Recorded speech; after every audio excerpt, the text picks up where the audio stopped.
Some have described what the Oakland Raiders are up to this year as a chemistry experiment. I would say it's more like a Frankenstein monster, a bunch of mismatched parts thrown together under the supervision of Dr. Frankenstein, also known as John Gruden, who is trying to get the most out of this machine that is being put together on the fly in the hopes that the Raiders can compete with the likes of the Chiefs, the Chargers, and the Broncos in the AFC West. It's not going to be an easy thing to do. Now, Antonio Brown arrives from Pittsburgh. They traded for him. They got him for a steal, but they paid him more money, and he supposedly is going to pump up the offense. And look, if he doesn't, here's the thing. It's not going to be his fault. It's not going to be John Gruden's fault. It's going to be the quarterback's fault. This all comes back to Derek Carr.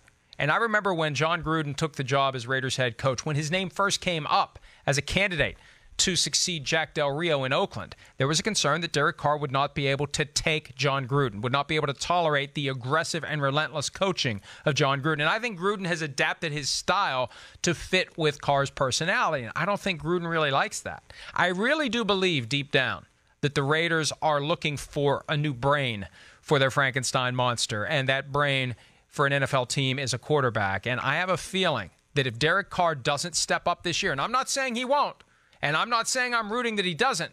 All I'm saying is if he doesn't step up, and if he doesn't perform better, and if he doesn't get the most out of Antonio Brown, and if the Raiders don't win more than 5 or 6 games, they're going to go to Las Vegas without Derek Carr as their quarterback. I firmly believe that. And Mike Mayock, the GM of the team, basically acknowledged they are on the lookout for an upgrade at the quarterback position when he explained why they had worked out Kyler Murray and Dwayne Haskins prior to the draft. He could have said, well, you know what, there's a chance we may be in position to trade for these guys, so we need to know what we think of them so we can set a proper value on what we would want for the fourth overall pick that would allow someone to come up and get Murray if he had still been there, or Haskins, who was still there.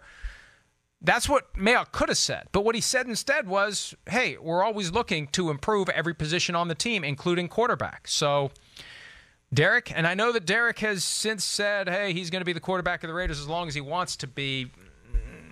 No.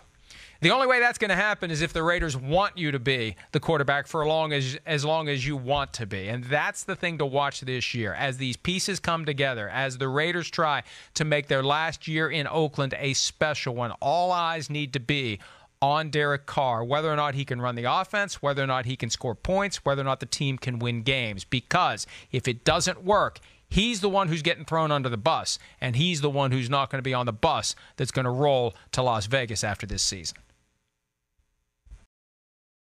Hi, I'm Mike Tirico, and thanks for watching. Make sure to hit subscribe for the latest news and highlights from NBC Sports.